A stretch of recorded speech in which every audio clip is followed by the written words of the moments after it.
السلام علیکم ورحمۃ اللہ تعالی وبرکاتہ۔ نحمده ونصلي ونسلم على رسوله الكريم اما بعد فاعوذ باللہ من الشیطان الرجیم بسم اللہ الرحمن الرحیم ان اللہ وملائکته یصلون علی النبی یا ایہا الذین آمنوا صلوا علیہ وسلموا تسلیما اللہم صل علی سیدنا ومولانا محمد معدن الجود والکرم وآلہ الکرام وابنہ الکریم وبارک وسلم صلاۃ وسلاما علیک یا رسول اللہ صلی اللہ تعالی علیہ وسلم۔ عزیزان ملت اسلامیہ، سورہ بقرہ آیت نمبر 61 کی تفسیر ہے۔ اس کے تعلق سے بہت سی باتیں ہم اس سے پہلے والے درس میں سماعت کر چکے۔ اس میں یہ بیان کیا گیا کہ بنی اسرائیل نے کیسے دوسری کھانے کی چیزوں کا مطالبہ کیا۔ من اور سلوہ کے مقابلے میں ان لوگوں نے ککڑی، گیہوں، مسور کی دال اور پیاز اور ساگ وغیرہ کا مطالبہ کیا تھا۔ تو حضرت موسیٰ علیہ السلام نے ارشاد فرمایا کہ کیا تم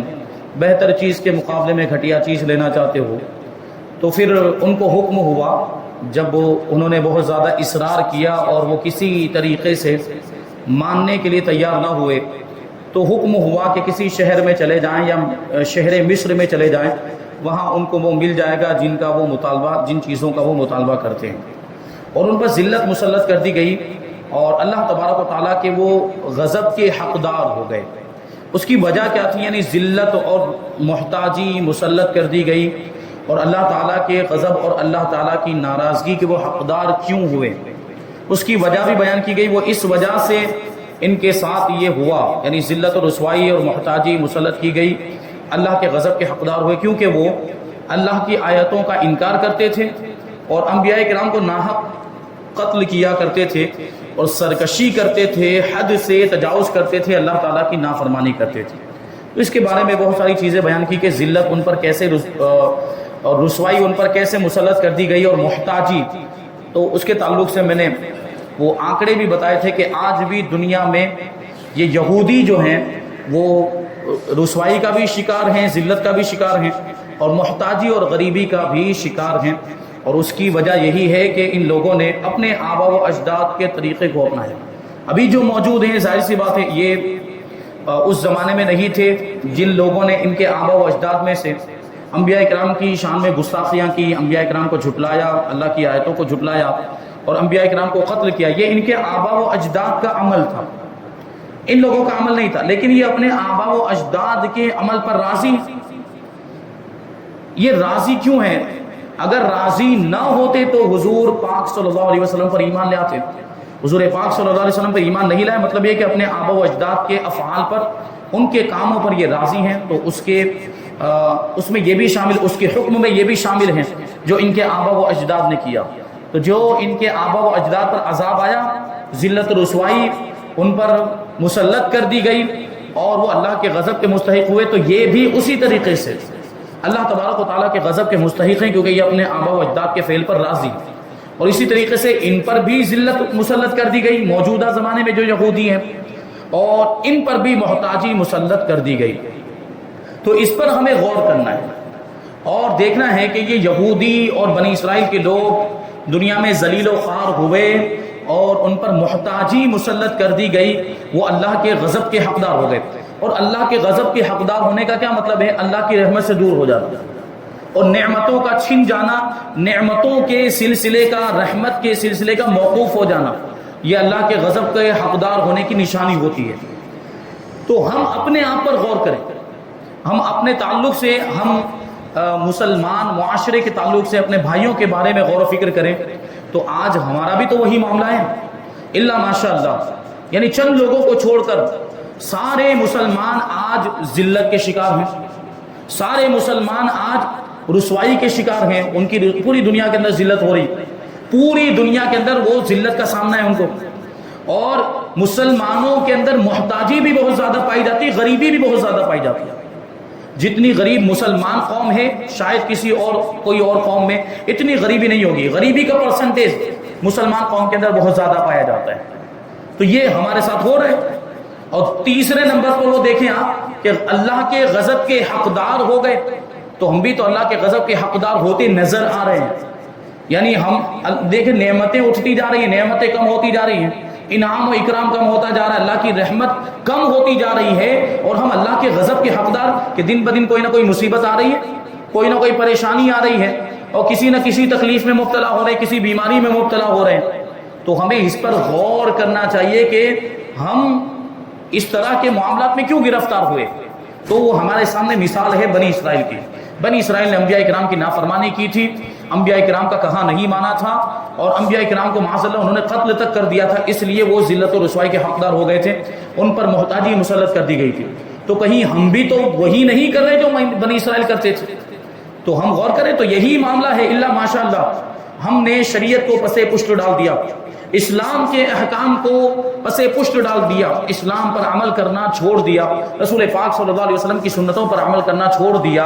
اور ہم غیروں کے طریقوں کو اپنا رہے ہیں. حضور پاک صلی اللہ علیہ وسلم کے پیارے طریقوں کو چھوڑ کر، اسلام کے طریقوں کو چھوڑ کر ہم انگریزوں کا طریقہ اپنا رہے ہیں اور دوسری قوموں کے طریقے کو اپنا رہے ہیں. تو پھر ذلت کا سامنا نہیں ہوگا تو کیا ہوگا. تو بنی اسرائیل جو کر رہے تھے اور جس کی وجہ سے ان پر یہ معاملات آئے، ہم بھی تو وہی کر رہے ہیں. ہم نبی پاک صلی اللہ علیہ وسلم کی ذات پاک سے دور ہوتے جا رہے ہیں. حضور پاک صلی اللہ علیہ وسلم سے ہمارا رشتہ کمزور ہوتا جا رہا ہے. ہمارا جو محبت کا جیسا تعلق ہونا چاہیے، عشق کا جیسا تعلق ہونا چاہیے، وہ کیفیت اب کمزور ہوتی جا رہی ہے. ہم اپنے بزرگوں کا جائزہ لیں، اولیاء کرام کی زندگیوں کو دیکھیں، صحابہ کی زندگی کو دیکھیں کہ ان کا ایمان مضبوط تھا، ان کا عشق رسول مضبوط تھا، رسول پاک صلی اللہ علیہ وسلم سے ان کا تعلق مضبوط تھا، تو وہ دنیا کے ہر میدان میں کامیاب ہوتے نظر آتے. لیکن ہم ناکام ہو رہے ہیں تو اس کی وجہ یہی ہے کہ حضور پاک صلی اللہ علیہ وسلم کی ذات سے ہم کہیں نہ کہیں دور ہو رہے ہیں، اللہ کی یاد سے غافل ہو رہے ہیں. اس وجہ سے ہمیں ہر میدان میں ابھی ذلت کا سامنا کرنا پڑتا ہے. تو اس لیے اگر ہم چاہتے ہیں کہ ہمارا کھویا ہوا وقار ہمیں مل جائے، ہماری کھوئی ہوئی عزت ہمیں دوبارہ مل جائے، تو اسلام کے دامن کو مضبوطی سے تھام لیں، رسول پاک صلی اللہ علیہ وسلم کے دامن کو مضبوطی سے تھام لیں، حضور پاک صلی اللہ علیہ وسلم سے اپنا رشتہ مضبوط کر لیں، احکام اسلام پر عمل کریں، شریعت مصطفیٰ پر عمل کریں، سنت رسول اللہ پر عمل کریں، تو ہمارا جو کھویا ہوا وقار ہے، ہماری جو کھوئی ہوئی عزت ہے، وہ ہمیں دوبارہ مل جائے گی. جو شاعر نے کہا کہ وہ زمانے میں معزز تھے مسلمان ہو کر، یعنی صحابہ کرام اور اولیاء کرام مجاہدین اسلام، وہ زمانے میں معزز تھے، عزت والے تھے، وہ زمانے میں معزز تھے مسلمان ہو کر، یعنی حقیقی معنی میں مسلمان تھے. وہ زمانے میں معزز تھے مسلمان ہو کر، اور ہم خار ہوئے تاریک قرآن ہو کر، یعنی ہم ذلیل ہو رہے ہیں قرآن کو چھوڑ دینے کی وجہ سے. قرآن پر ہم عمل نہیں کر رہے، حدیث پر ہم عمل نہیں کر رہے، شریعت پر ہم عمل نہیں کر رہے، اس وجہ سے ہمیں ذلیل ہونا پڑ رہا ہے. تو آج بھی اگر ہم قرآن اور حدیث پر، شریعت مصطفیٰ پر، کتاب و سنت پر عمل کرنا شروع کر دیں، تو آج بھی ہمارا رعب اور ہمارا دبدبا کفار کے دلوں میں ڈال دیا جائے گا.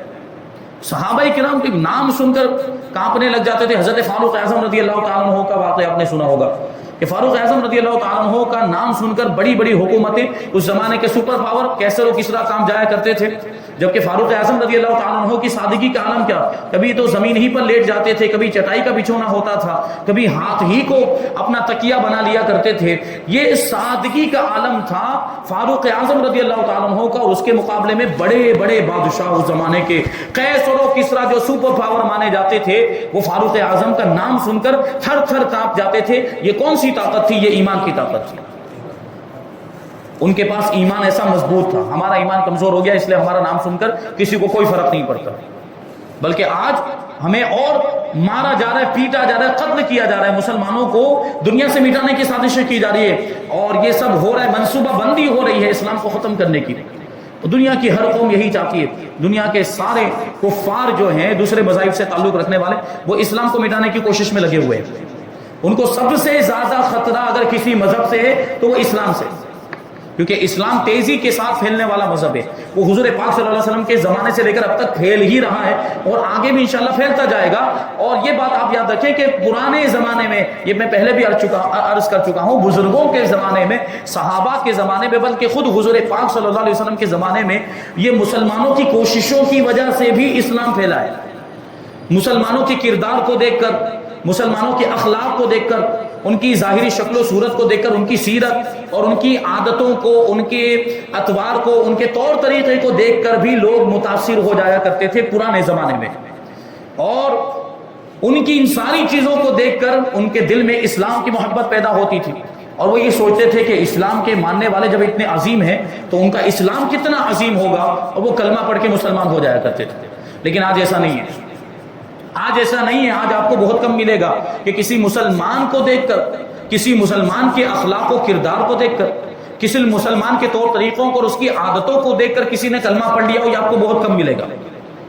بہت کم۔ کسی بزرگ کو دیکھ کر، اللہ کے ولی کو دیکھ کر، آج بھی الحمدللہ اللہ کے ایسے اولیاء کرام موجود ہیں کہ جن کے چہرے کو دیکھے تو خدا یاد آ جائے، اور ان کے چہرے کو دیکھ کر ہم نے بہت سارے واقعات سنے، حضور مفتی اعظم ہند کے واقعات سنے، اور دوسرے بزرگوں کے بھی ایسے بہت سارے واقعات ہیں کہ کفار نے، غیر مسلموں نے ان کے چہرے کو دیکھا تو چہرہ دیکھ کر ہی کلمہ پڑھ لیا،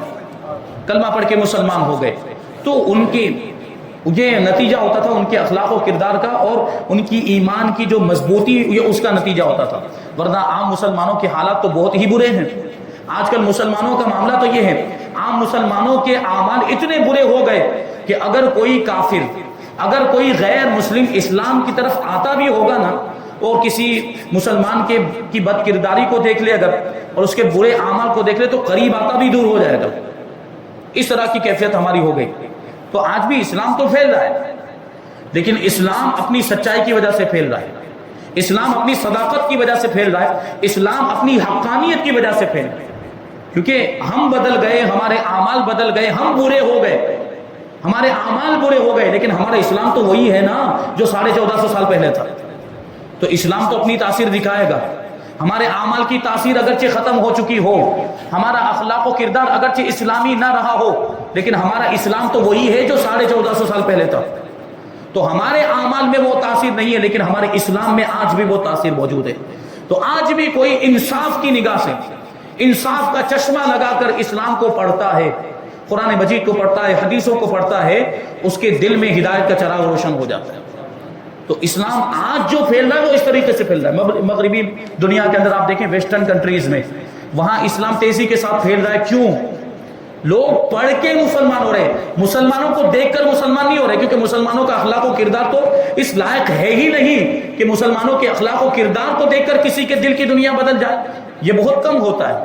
اس زمانے میں۔ اب ہو یہ رہا ہے کہ کتابوں میں، اور پھر یہ بھی بات ہے، یہ بھی اب دنیا کا ایک رول بن چکا ہے، رول جیسا ہی بن چکا ہے، تقریباً ایک اصول اور قانون بن چکا ہے کہ جس چیز کی جتنی زیادہ مخالفت ہوتی ہے،